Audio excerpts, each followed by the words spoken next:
And always nyong timbangin yung mga choices nyo sa buhay. Guys, palagi yung may pros, palagi may cons, pros and cons. And kapag magdidesisyon kayo, make sure na i-consider nyo yung mga tao sa paligid nyo. Pero ito guys, sabi ko nga kanina sa inyo, di ba, makakabingwit kayo ng mga magagandang kontrata, makakabingwit kayo ng malalaking isda. Hindi lang sa OFW or hindi lang sa pag-iibang bansa. Kung yung iba sa inyo ay mga nag-a-apply ng trabaho talaga, maaaring may mga magagandang kontrata na dumating sa inyo. Kung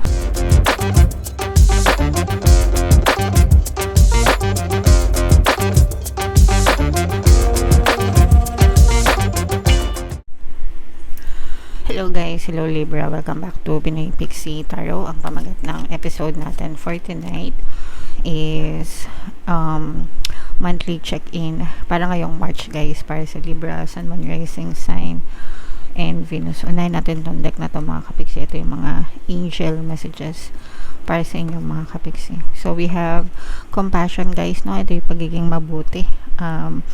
You are being advised, pinapaalalahanan kayo guys, no, na inyong mga angel guides na medyo lambutan nyo yung puso nyo mga kapiksi. Soften your heart with respect to this situation and all the people involved, including yourself. So don't be too hard on yourself and to other people mga kapiksi, no? Kumbaga, let's focus on love and light and maging maunawain, mapagpasensya, maintindihin tayo sa lahat ng oras, sa lahat ng pagkakataon, mga kapiksi. Alright? Okay. So, yan yung first message para sa inyo guys.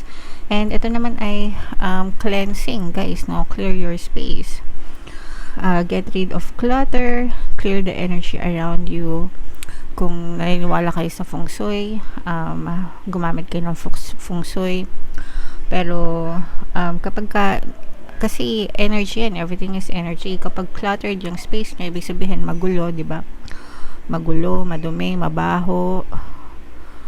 Napipick up nyo yung ganong klaseng energy. So irritable din kayo, mainit din yung ulo nyo, hindi din kayo mapakali, di ba? Pero kapag yung space nyo malinis, maaliwalas, mabango, kalmado din kayo, 'di ba?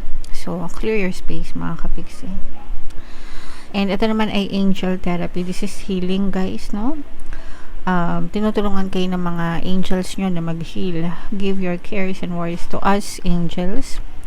Allow us to take your burdens. So ipagdasal nyo, no guys? Kumbaga, wag nyong solohin lahat ng problema nyo, ipagdasal nyo para matulungan din kayo ng mga spirit guides nyo, angel guides nyo, Libra, mabawas-bawasan yung mga hinaing nyo sa buhay. So comment down below Libra if feeling nyo nakaresonate kayo dyan sa mga messages na yan. Shuffle natin to guys, hanapin natin yung eto guys, sorry, sa love pala to, love. So dito tingnan natin yung mga nakaka-impluensya sa love life nyo. Kung ano lang yung makaresonate guys, take that message kasi iba-iba kayo ng sitwasyon, mga kapiksi. So, eto guys, meron tayong young male energy dito. Pwedeng he, she, yung relationship nyo, pwedeng he din, mga kapiksi, no? Pero, pag sinabing young male, pwedeng younger sa age or sa maturity level. Pwedeng sabihin natin isip bata, matanda nga, pero isip bata naman, ganyan. O kaya naman yung iba literal na maaaring mas bata talaga sa inyo sa edad. Pero wala naman talaga guys yan sa edad. I mean, at least hindi naman masyadong sukatan. Pero na lang talaga guys kung ano, no, kung pedophile na, di ba? Yung mga menor de edad, just may wag naman ganun guys, no? Pero yeah, as long as they are adults ay nasa tamang pag-iisip na sila mga kapiksi. Pero yung maturity kasi guys, no, like I said, meron nga na iba matanda na nga pero immature naman. And yung iba naman pwedeng immature pa talaga, bata na tapos immature pa. Pwedeng nakaka-apekto din yung mga bata kung meron kayong mga anak guys, no? Most of the time yung mga anak nagiging dahilan sila para masustain yung good relationship between couples. Pero minsan kahit na may mga anak, wala pa rin, no? Kung maghihiwalay talaga. And there are some couples na wala silang pake kahit may mga anak sila, 'di ba? So yeah, pwedeng naaapektuhan din yung mga bata, mga kapiksi. And ito naman ay soulmate energy, guys. Kung kayo ay single, no, maaaring ipagkaloob sa inyo ni universe yung soulmate, yung tamang tao para sa inyo. And kung kayo naman ay in a relationship na, mga kapiksi, baka yung person na yan, baka siya na yung soulmate na sagot ni universe sa inyo, guys. Alright? So yeah, comment down below, Libra, if naka-resonate kayo dyan. So ito, hanapin natin yung energy ng Libra habang sinashuffle ko to, guys. Panoorin nyo muna yung video natin regarding sa ating paano mag-manifest ng abundance video first. Alright. Kapiksi, sawa ka na ba sa mga struggles at hirap sa buhay mo? Masipag ka ba at masikap sa buhay ngunit hindi ka pa rin umaasenso? Ilang beses ka na bang nag-attempt mag-negosyo at mag-invest pero palagi ka pa rin nalulugi? Sa pagkakataon na ito ay maaaring may subconscious beliefs ka na nagiging balakid sa iyong pag-unlad at pagyaman. Introducing, paano mag-manifest ng abundance video course.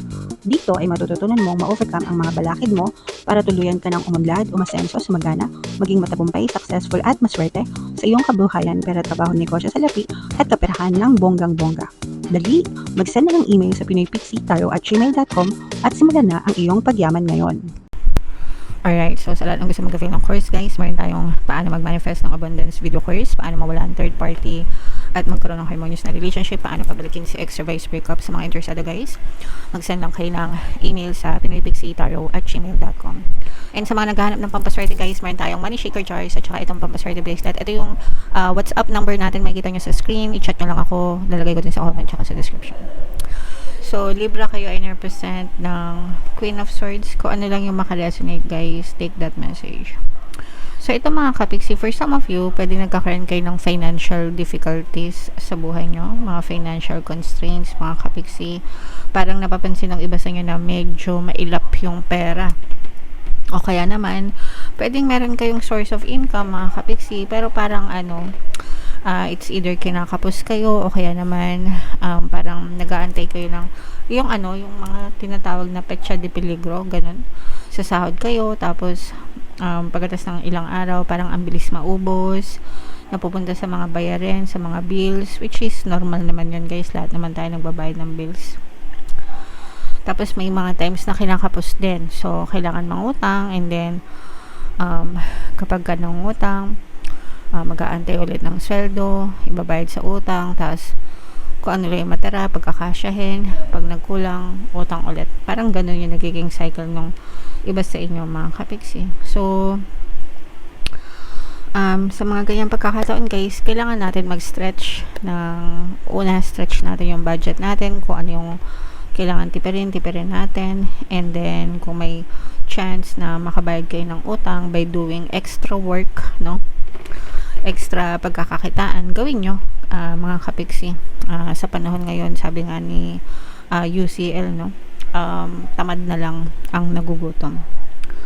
So, marami na tayong pwedeng mga side hustles na gawin, mga kapiksi, no? Basta masipag tayo and marunong tayong dumiskarte, mga kapiksi. Pwede tayong kumita ng extra para at least mabayaran nyo yung utang nyo and maiwasan nyo na rin na mangutang. Pinakamadali syempre yung buy and sell, di ba? And if meron kayong mga skills, pwede nyo rin magamit yung mga skills nyo. Okay? Alright. And eto naman, guys, ayan nga, so nakikita natin kasi yung pagiging masikap nyo naman at saka masipag sa buhay. Kaya lang, medyo nakakaramdam din tayo dito na parang mainipin. Yung iba sa inyo, mainipin, no? Sometimes, yung pagiging mainipin, nagkakaste niya ng failure kasi kapag mainipin kayo, nag-aantay agad kayo ng resulta, ganyan. So, meron kayong tendency na i-drop agad yung isang bagay.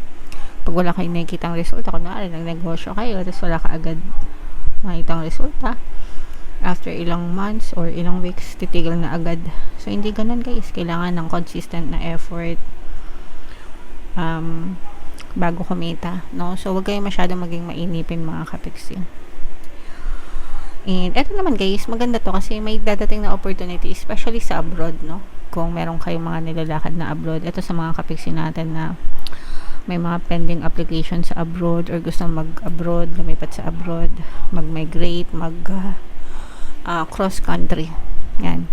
Para sa inyo tong card na to kasi for some of you, maaari kayong makabingwit ng magagandang kontrata, makabingwit ng magandang job opportunity sa abroad guys, okay? So push nyo yan guys, kung yan talaga yung intentions nyo. And for some of you, pwedeng meron kayong kakilala na pwedeng tumulong sa inyo, no? Na kunwari, nasa abroad na siya, alam niya na yung mga kalakaran doon, alam niya na kung saan pwedeng mag-apply, alam niya na kung ano yung mga requirements, no? So, pwedeng may mga ganun kayong klaseng kakilala na pwede rin makatulong sa inyo, guys. So, it's okay na magtanong, mga kapiksi, and kapag natulungan nila kayo, bumawi na lang kayo, guys, kapag nandun na kayo, no? So, wag natin kalimutan na kumbaga, it's a way of thanking them. Okay? Alright. And eto naman guys, kung may mga lovers na kayo, maaaring sila din yung sumusuporta sa inyo. And as far as lovers or romantic energy is concerned, no? For some of you, sabi nga natin, baka kaligin kayo dyan guys.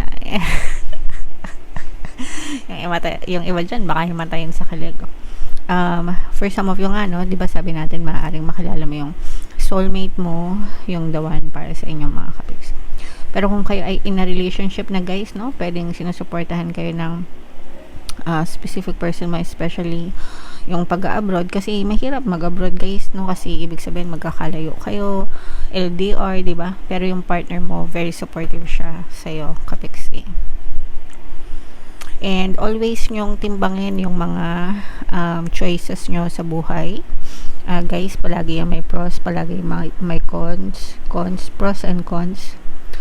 And kapag magdidesisyon kayo, make sure na i-consider nyo yung mga tao sa paligid nyo.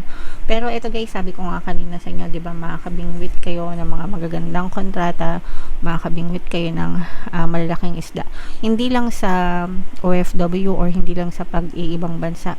Kung yung iba sa inyo ay mga nag-a-apply ng trabaho talaga, maaaring may mga magagandang kontrata na dumating sa inyo. Kung kayo ay may mga project-based, maaaring magkaroon kayo ng mga magagandang kontrata, magagandang projects, mga malalaking kliyente, no? So, imay-imay nyo na yan. Magandang opportunity yan para sa inyo, Libra. And again, yun na naman, paalala. Timbangin ang pros and cons, mga advantage and disadvantages. Bago kayo magdesisyon guys, huwag kayong magpadalos-dalos, mga kapiksi. So, itong mga malalaking kontrata na to guys, itong magiging sagot sa mga financial troubles, mga financial problems ng iba sa inyo kung nagkakaroon kayo ng mga financial problems. And ito guys, once in a lifetime opportunity lang ito. Kumbaga, bihira lang yung opportunity sa'yo. So, kapag ka na-miss mo itong opportunity na to, baka lumipas lang to and pwedeng matagal na ulit bago maulit or matagal na ulit bago dumating. No? Excuse me. So, yeah, make sure na, guys, marunong kayong kumilos or ready kayo palaging kumilos kapag kumakatok yung mga opportunities para sa inyo. So, ito naman, for some of you, maaari kayong ma-broken heart, mga kapiksi, although hindi naman lahat, pero maaaring, yung iba, literal na maaari kayong magkasakit sa puso, guys, no? So, pag-ingatan ng kalusugan. Yung iba naman, maaaring meron kayong mga emotional pain na pagdadaanan. So, pwedeng dahil sa mga financial problems ng iba sa inyo. Yung iba naman, pwedeng love problems. Iba-iba kayong sitwasyon guys, pero maaaring medyo maka-experience kayo ng heartache, Libra. So yeah, comment down below guys. Ito, i-main-main nyo itong mga magagandang kontrata na to, mga magagandang opportunity, especially sa love, especially sa mga nag-a-abroad or mga nag-a-apply, guys. And comment down below if nakaresonate kayo dyan. Ito yung ating 2026 kapalaran guys. Ito naman yung ating success stories ng paano mag-manifest ng abundance video course. Panoorin nyo tong video natin guys about money shaker chores. Thank you for liking, sharing, and subscribing. See you next time. I love you all. Have a nice day. Bye-bye.